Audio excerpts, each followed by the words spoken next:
નમસ્કાર, good morning. સવારની શરૂઆત કરી ન્યૂઝપેપરની મુખ્ય હેડલાઇન્સ સાથે. સૌથી પહેલા ગુજરાત સમાચાર. વર્ષ 2030માં કોમનવેલ્થ ગેમ્સ અમદાવાદને આંગણે રમાશે. કોમનવેલ્થ સ્પોર્ટ્સ એક્ઝિક્યુટિવ બોર્ડે યજમાન તરીકે અમદાવાદની ભલામણ કરી છે. અવકાશમાં સેટેલાઇટનો ટ્રાફિક જામ થતાં અકસ્માતોની સંભાવનાઓ વધી ગઈ છે. ફાંસીના બદલે ઇન્જેક્શન કેમ નહીં, સમય સાથે બદલાવ જરૂરી છે, સુપ્રીમ કોર્ટે આ કહ્યું છે. છત્તીસગઢના સુકમા અને કાંકેર જિલ્લામાં 77 નક્સલવાદીઓનું આત્મસમર્પણ. પીએલજીએ બટાલિયન નંબર 1 નક્સલીઓનું સૌથી મજબૂત લશ્કરી સ્વરૂપ માનવામાં આવે છે. પાટનગર ગાંધીનગરમાં રાજકીય હલચલ તેજ બની છે. કોણ ઇન કોણ આઉટ, મંત્રીમંડળનો તખ્તો તૈયાર છે. શુક્રવારે શપથ ગ્રહણ થશે. વાઘોડિયા જીઆઈડીસીમાં ઇંક બનાવતી કંપનીમાં ભીષણ આગ લાગી, જેના કારણે અફરાતફરી મચી. કર્મચારીઓનો આમાં બચાવ થયો છે. 140ની સ્પીડે કાર ચલાવી અકસ્માત કરનાર રક્ષિતના જામીન નામંજૂર કરાયા છે. કલામંદિર જ્વેલર્સે ચાંદીના વ્યાજબી ભાવનો ઓફર આપ્યો અને પછી ગ્રાહકોની ભીડ જામી. વેપારીઓએ પણ ચાંદી બુક કરાવવા માટે કલામંદિરમાં કતાર લગાવી છે. કમાટી બાગમાં સળિયાથી બનેલા પશુ પંખીઓના 11 સ્ટેચ્યુ મૂકવામાં આવશે. સ્ટેચ્યુ લાઇટિંગથી ઝળહળતા કરાશે. લોકો ત્યાં સેલ્ફી પણ લઈ શકશે. રેલવે સ્ટેશને મુસાફરોના ધસારાને પહોંચી વળવા માટે ખાસ વ્યવસ્થા શરૂ કરી છે. વોર રૂમ કાર્યરત કરાયો છે. એક્સ્ટ્રા બુકિંગ કાઉન્ટરો પણ શરૂ કરી દેવાયા છે. દારૂ જુગાર સહિતની અનેક ગેરકાયદે પ્રવૃત્તિઓમાં સંડોવાયેલ જયસ્વાલ પરિવારના 3 સહિત 4 આરોપી 12 દિવસના રિમાન્ડ પર.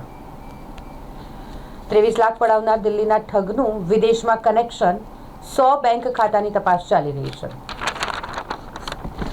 અમદાવાદની પ્રાચીન આશાવલ્લી સાડી પર ઇન્ડોનેશિયન મુસ્લિમોની બાટિક શિવકથા. તહેવારોના મુખ્ય આકર્ષણોમાં 2 કલાઓના કોલેબોરેશનવાળી કલાઓને વધુ પ્રાધાન્ય આપવામાં આવી રહ્યું છે. પત્રકાર દીર્ઘાયુ વ્યાસાને આગોતરા જામીન આપવાનો સેશન કોર્ટે સાફ ઇનકાર કરી દીધો છે.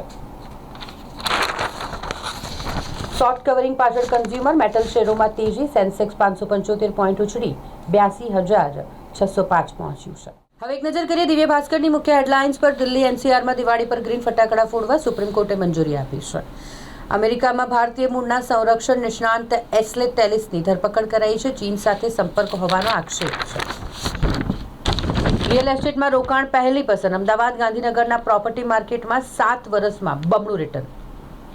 મુંબઈથી અમદાવાદ આવેલી ફ્લાઇટનું લેન્ડિંગ રદ થયું. 150 પેસેન્જર ગભરાઈ ગયા. ઇન્ડિગોની ફ્લાઇટના પાયલટને પ્રથમ પ્રયત્ને લેન્ડિંગમાં સફળતા ન મળતા પેસેન્જરોમાં ભય ફેલાયો. શેર માર્કેટમાં નફો કમાવાની રીલ જોઈ રોકાણ કર્યું અને 15 લાખ ઉડી ગયા. હવે ટપાલ મોકલી કારખાનાના લાયસન્સ રિન્યુ નહીં કરાવાય. 31 ઓક્ટોબર સુધીમાં ઓનલાઈન પ્રક્રિયા ન કરી તો 25% દંડ ભરવો પડશે. પોષણયુક્ત જીવનશૈલી. પુરુષોમાં ખાંડ, તેલ, મીઠાનો ઓછો ઉપયોગ કરવા જાગૃતિ ફેલાવવામાં આવશે. ઈપીએફઓમાં 1 નવેમ્બરથી 30 એપ્રિલ સુધી જોડાઈ શકાશે. 1 જુલાઈ 2017થી ન જોડાનારા નોકરિયાતો માટે આ મોટી તક છે. આઇસલેન્ડથી કેપ વર્ડે સુધી ફિફા વર્લ્ડ કપમાં સ્થાન મેળવનારા 5 સૌથી નાના દેશો છે. નેપાળમાં 5 વખત પ્રધાનમંત્રી રહેલા દેવબાનો સંન્યાસ, પણ ઓલી અને પ્રચંડ પદ છોડવા માટે તૈયાર નથી. શેર માર્કેટમાં રિકવરી સાથે નિફ્ટી 25,300 ક્રોસ કર્યું. માર્કેટ કેપમાં 4 લાખ કરોડની વૃદ્ધિ થઈ. અફઘાનિસ્તાનની વનડેમાં સૌથી મોટી જીત. બાંગ્લાદેશને 200 રનથી હરાવ્યું છે. હવે એક નજર કરી ગુજરાત મિત્રની મુખ્ય હેડલાઇન્સ પર. પાકિસ્તાન અફઘાનિસ્તાન વચ્ચે ભારે લડાઈ બાદ યુદ્ધ વિરામ. ભારતીય મૂળના અમેરિકી અધિકારીની ધરપકડ કરવામાં આવી છે. ભારત અમેરિકા પાસેથી વધુ ઉર્જા ખરીદવા માટે તૈયાર છે.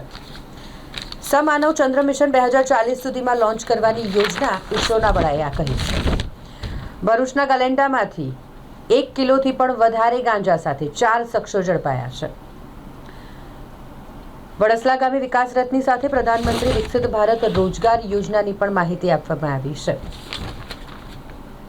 પ્રયાગરાજમાં વાનરે નોટોનો વરસાદ કર્યો. 500-500ની નોટો નીચે પડતા લોકોમાં કુતૂહલ સર્જાયું. ઝુબીન મૃત્યુ કેસ. જેલની બહાર પોલીસ સાથે અથડામણ થઈ. વાહનોને આગચંપી કરવામાં આવી. ચીનમાં શાઓમી ઇલેક્ટ્રિક કાર ભડભડ સળગી ઉઠી. ટ્રમ્પે બ્રિક્સને અમેરિકન ડોલર પર હુમલો ગણાવ્યો છે. કાનપુરમાં માલગાડી પાટા પરથી ઉતરી જતા રેલ વ્યવહાર ખોરવાઈ ગયો. વૈશ્વિક રેન્કિંગમાં અમેરિકી પાસપોર્ટ ટોપ 10માંથી આઉટ થયો. નડિયાદમાં ડિવાઈડર સાથે બાઇક અથડાતા એક યુવકનું મોત નીપજ્યું છે. વડોદરા ઇન્ડસઇન્ડ બેંકમાંથી ગ્રાહકોની એફડીના લાખો રૂપિયા ઓનલાઈન ટ્રાન્સફરના નામે ગાયબ થઈ ગયા છે. માંજલપુર બ્રાન્ચ પર હોબાળો થયો. તહેવારના ટાઈમે બચત સગે વગે થતાં ગ્રાહકો રોષે ભરાયા છે. વારસિયામાંથી અધિકૃત ન હોય તેવા 1.91 લાખના ફટાકડા જપ્ત કરાયા. દુકાન સંચાલકની પણ અટકાયત કરવામાં આવી. પાકિસ્તાન અફઘાનિસ્તાન વચ્ચે યુદ્ધ જેવી પરિસ્થિતિ. પાકિસ્તાનના જવાનો સહિત 70ના મોત. તમિલનાડુમાં હિન્દી ફિલ્મો ગીતો ઉપર રોક લગાવવા માટે તખ્તો ઘડાયો. તમિલનાડુ સરકાર હિન્દી ભાષા લાગુ કરવાની સામે બિલ રજૂ કરી શકે. ચેટ જીપીટીને વધુ રસપ્રદ બનાવવા હવે સેક્સ ચેટ પણ ઉમેરવામાં આવશે, પરંતુ પુખ્ત વયના લોકો જ તેનો ઉપયોગ કરી શકશે. ટ્રેડ વોરમાં ચીન હવે નોહર ભરાવ્યા તો અમેરિકા ભારતને ઘૂંટણીએ પડ્યું. હમાસનો ક્રૂર ચહેરો સામે આવ્યો. 8 લોકોને લાઇનમાં બેસાડી માથામાં ગોળી ધરબી દીધી. હૃદય કંપાવી દે તેવો હમાસનો એક નવો વિડીયો સામે આવ્યો છે. વિવાહિત વિવાદમાં સુપ્રીમે કહ્યું, પત્ની પતિને ભમરડાની જેમ ફેરવી ન શકે.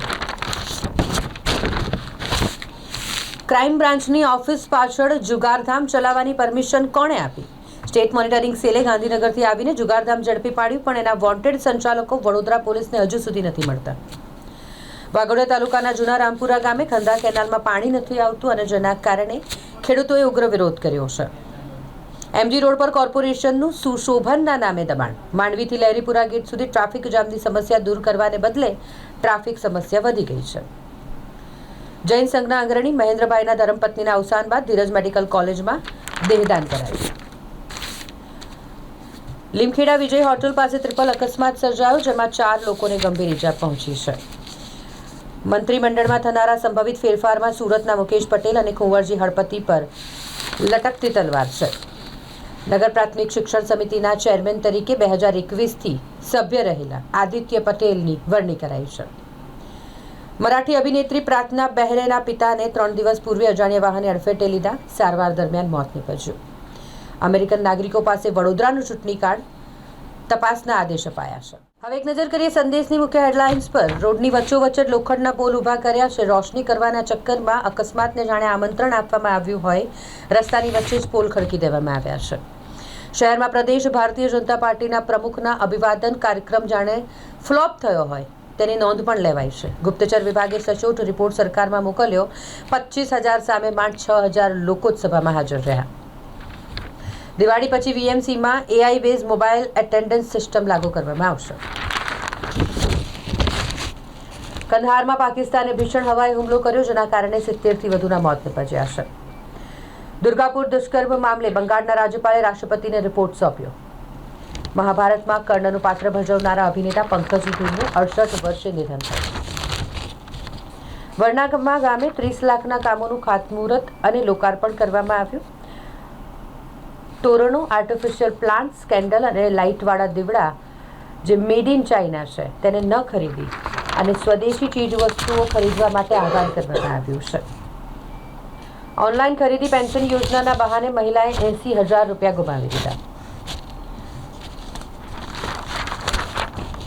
દિલ્હીના 5 કલાક પછીના ત્રીજા દિવસે સસ્પેન્સ ધાર્યું તો હાઈકમાન્ડનું જ થશે. આજે કેબિનેટ નહીં મળે, હવે શપથવિધિ પછી જ મળશે.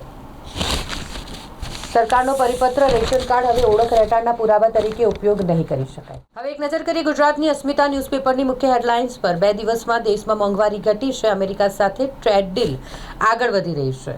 નવા મંત્રીમંડળનું કાઉન્ટડાઉન શરૂ. ગમે તે ઘડીએ શપથ ગ્રહણ થઈ શકે. ગાંધીનગર પર સૌની નજર છે. પાકિસ્તાન અને તાલિબાન વચ્ચે ફરી ભયંકર અથડામણ થઈ. આમ આદમી પાર્ટીનું બિહારમાં કેજરીવાલ મોડલ. કુલ 59 ઉમેદવાર જાહેર કરાયા છે. મુખ્યમંત્રી યોગી આદિત્યનાથે કહ્યું કે યમરાજના દર્શન કરવા હોય તો જ કોઈ દીકરીની છેડતી કરજો. ગ્રીન ફટાકડા ફોડવા માટે હવે દિલ્હીમાં સુપ્રીમ કોર્ટે મંજૂરી આપી છે. વડોદરા શહેરના પ્રતાપનગર ડભોઈ રોડ સ્થિત વુડા મહાનગરના આવાસમાં લોકો નરકાગાર જેવી સ્થિતિમાં જીવવા મજબૂર બન્યા છે. તાંદલજાના શાકેરા પાર્કમાં ગટર મિશ્રિત પાણીનો કહેર. પાલિકા નિષ્ક્રિય છે, જેના કારણે રહીશો રોષે ભરાયા છે. મામલતદાર કચેરીમાં વેરાના પૈસાનો બેફામ વેડફાટ થઈ રહ્યો છે. અમદાવાદમાં પ્રેમીએ સગીરાની હત્યા કરીને લાશને કેનાલમાં ફેંકી. 1 મહિના પછી ફરિયાદ થઈ. પિતા પુત્રને વધુ નફો આપવાની લાલચ આપીને 15 લાખથી વધુ પડાવી લેવામાં આવ્યા. ભારતની આગામી પેઢીના ડિજિટલ સુરક્ષા ફેબ્રિક પર સંયુક્ત રીતે કામ કરવા માટે એમઓયુ પર હસ્તાક્ષર કરવામાં આવ્યા છે. મુખ્યમંત્રી ભૂપેન્દ્ર પટેલે અમદાવાદમાં નેશનલ અર્બન કોન્ક્લેવ તેમજ મેયરલ સમિટનો પ્રારંભ કરાવ્યો. રાજ્યના પોલીસ વડાએ જિલ્લાના પોલીસ અધિકારીઓ સાથે વિડીયો કોન્ફરન્સ દ્વારા સમીક્ષા બેઠક કરી. ગાંધીનગરના સરગાસડમાં સ્પાની આડમાં ચાલતું દેહ વેપારનું રેકેટ પોલીસે ઝડપી પાડ્યું છે. વડગામના લીંબોઈમાં કોમ્યુનિટી હોલ અને બોર્ડની કોલમોના ગેરકાયદેસર વેચાણની રજૂઆત કરવામાં આવી.